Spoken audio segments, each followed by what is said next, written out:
नमस्कार, मैं सुष्मिता राज और आप देख रहे हैं लाइव 7 बुलेटिन की शुरुआत करेंगे बड़ी खबर के साथ। झारखंड के राज्यपाल बदल दिए गए हैं। अब झारखंड के राज्यपाल सीपी राधाकृष्णन होंगे। ये झारखंड के 11वें राज्यपाल होंगे। वहीं रमेश बैस को महाराष्ट्र का राज्यपाल बनाया गया है।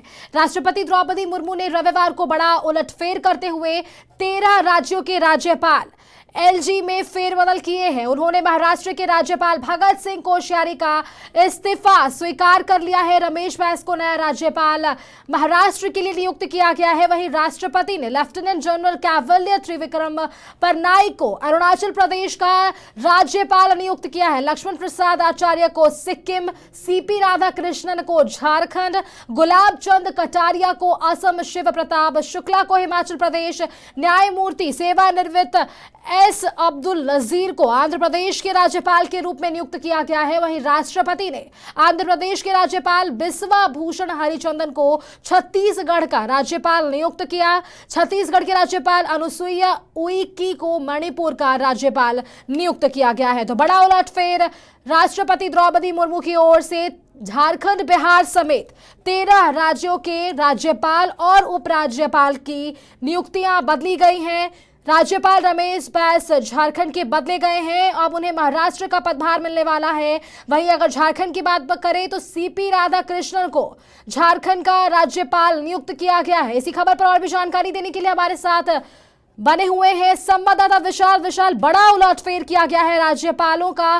13 राज्यों जिसमें बिहार, झारखंड समेत 13 राज्यों में राज्यपाल और उपराज्यपालों में फेरबदल किए गए हैं। अगर झारखंड विशेष की बात करें तो सीपी राधाकृष्णन को झारखंड का नया राज्यपाल नियुक्त किया गया है।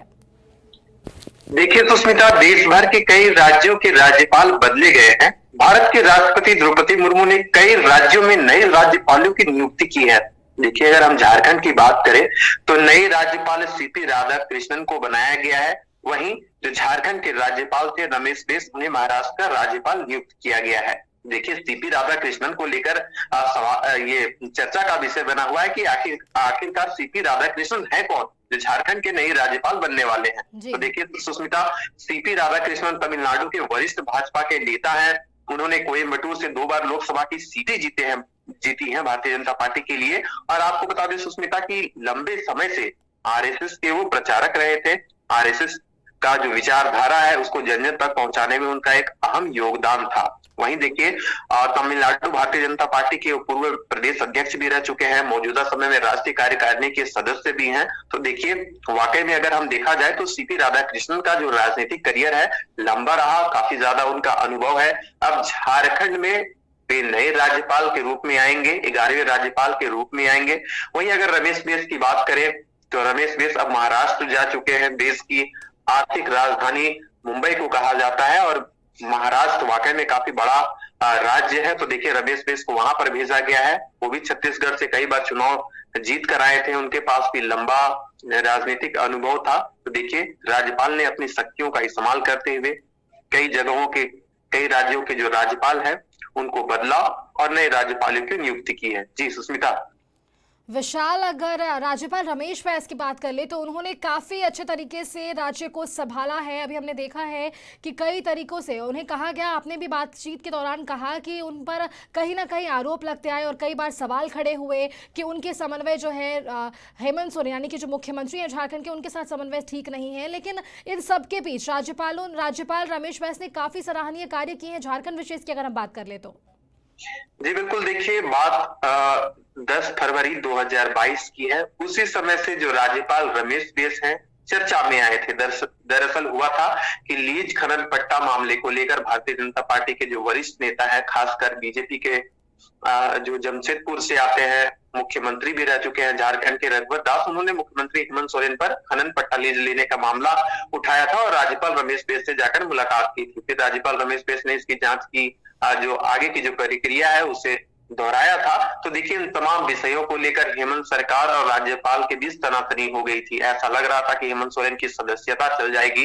तो देखिए, इन सब विषयों को लेकर राज्यपाल रमेश बैस चर्चा में आए थे और कारण ये भी था कि कई सारे ऐसे विधेयक थे जो विधानसभा से पारित किए गए थे, तो राज्यपाल ने कई बिंदुओं पर आपत्ति जाहिर करते हुए उस विधेयक को लौटाने का काम किया था। तो इन तमाम विषयों को लेकर राज्यपाल जो रमेश बैस हैं वो चर्चा में आए थे, खासकर झारखंड की राजनीति में। और ऐसा झारखंड की राजनीतिक गलियारियों में चर्चा का विषय बना हुआ था कि रमेश बैस और हेमंत सोरेन के बीच सब कुछ ठीक ठाक नहीं है। वहीं देखिए, जो हेमंत सोरेन सरकार की अगर हम बात करें तो सरकार की ओर से अक्सर कहा जाता था कि रमेश बैस हैं जो बीजेपी के एजेंट के रूप में काम कर रहे हैं, वो राज्यपाल की जो भूमिका होनी चाहिए वो नहीं निभा रहे हैं। लेकिन वाकई में जो राज्यपाल रमेश बैस की अगर हम जो कार्य शैली थी झारखंड में अगर हम देखें तो उन्होंने काफी अच्छे ढंग से निभाया। जो भी विधेयक में उन्हें आपत्ति लगी उसे उन्होंने लौटाने का काम किया था। हाल ही में 1932 के आधार पर स्थानीय नीति को लेकर जो विधानसभा से विधेयक पारित की गई थी, राज्यपाल के पास पहुंचा था, तो उस पर भी कई बिंदुओं पर उन्होंने आपत्ति जाहिर करते हुए इस विधेयक को लौटाने का काम किया था। और इसी समय से राज्यपाल रमेश बैस एक नई ऊंचाइयों को प्रसिद्धि में छू गए थे। हर झारखंडी उनको जान गया था कि झारखंड के जो राज्यपाल है रमेश बैस है। न केवल झारखंड के बल्कि अन्य राज्यों कि जो लोग हैं राज्यपाल रमेश बैस से बिल्कुल परिचित हो गए थे। तो देखिए, अब जो रमेश बैस हैं महाराष्ट्र के नए राज्यपाल नियुक्त किए गए हैं। मैं आपको रोकना चाहूंगी, आपने जिस तरीके से कहा कि राज्यपाल रमेश बैस ने आम झारखंडियों के बीच अपने नाम की छाप छोड़ गए हैं, लेकिन अगर हम बात करें तो अब एक नया नाम सामने आया, सीपी राधाकृष्णन जी का।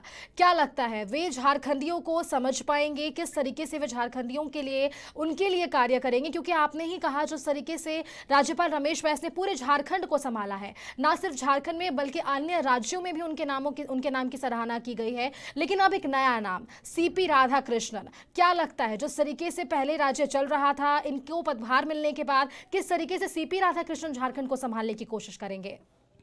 देखिए, सीपी राधाकृष्णन साउथ से आते हैं। सीपी राधाकृष्णन दक्षिण और तमिलनाडु से भाजपा के सबसे वरिष्ठ और सम्मानित नेताओं में से एक है सुष्मिता। और 16 साल की उम्र से 1973 से 48 साल तक आरएसएस और जनसंघ से सीधे संगठन से उन्होंने जुड़े थे और उनके लिए प्रचार प्रसार भी किया। 2014 में उन्होंने कोयम्बटूर निर्वाचन क्षेत्र से लोकसभा के लिए भाजपा का उम्मीदवार नामित किया गया था। और तमिलनाडु की दो बड़ी पार्टियों की अगर हम बात करें सुष्मिता, डीएमके और एआईएडीएमके, तो उनके गठबंधन के बिना जब उन्होंने 89,000 से भी अधिक मत लाकर दूसरा स्थान हासिल किया था। और इस समय से उन्हें काफी ज्यादा प्रसिद्धि मिली थी, क्योंकि साउथ में डीएमके और एआईडीएमके जैसी पार्टियों की बोलबाला है। और ऐसे में 3,89,000 से अधिक मत लाना और दूसरे स्थान पर रहना अपने आप में जो उनकी जो संगठन की जो शक्ति है, उनकी जो कार्यशैली है, इसी कारण उन्हें प्रसिद्धि मिली थी। तो देखिए, उनका जो कार्य क्षेत्र है, उनका जो अनुभव है खासकर राजनीति की दुनिया में, तो काफी ज्यादा है। आपने सही कहा कि देखिए, झारखंड की अगर बात करें तो उत्तर में आता है, वो दक्षिण से आते हैं। तो ऐसे समय में झारखंड की जो परिस्थितियां हैं बिल्कुल उससे वाकिफ होंगे, क्योंकि वो राष्ट्रीय लेवल के नेता हैं। सभी जो विषय है, भारत तो एक है, लेकिन देखिए जो भी विषय है बिल्कुल अब जब यहाँ पर पदभार ग्रहण करेंगे तो एक एक जो विषय है झारखंड से जुड़ा हुआ है उस पर वो अध्ययन करेंगे। और राजनीतिक अनुभव तो है ही उनका। यही कारण है कि भारतीय जनता पार्टी ने उन्हें झारखंड का पदभार संभाला है, क्योंकि 2024 में विधानसभा और लोकसभा का चुनाव होना है। और ऐसे समय में राज्यपाल बदला गया है, तो देखिए राष्ट्रपति ने अपने जो शक्ति है उसका उपयोग कर विभिन्न राज्यों के जो राज्यपाल है उनको बदला है और नए राज्यपालों की नियुक्ति की है। जी सुष्मिता। जी विशाल, तमाम जानकारी के लिए आपका बहुत बहुत धन्यवाद हमारे साथ जुड़ने के लिए। तो ये थे हमारे साथ रांची से संवाददाता विशाल भारद्वाज, जिन्होंने आप तक का सटीक जानकारी पहुंचाई है। तो बड़ी खबर है, राष्ट्रपति द्रौपदी मुर्मू ने बिहार झारखंड समेत 13 राज्यों के राज्यपाल और उपराज्यपालों का तबादला किया है और अब झारखंड को नए राज्यपाल के रूप में सीपी राधाकृष्णन नियुक्त किए गए हैं।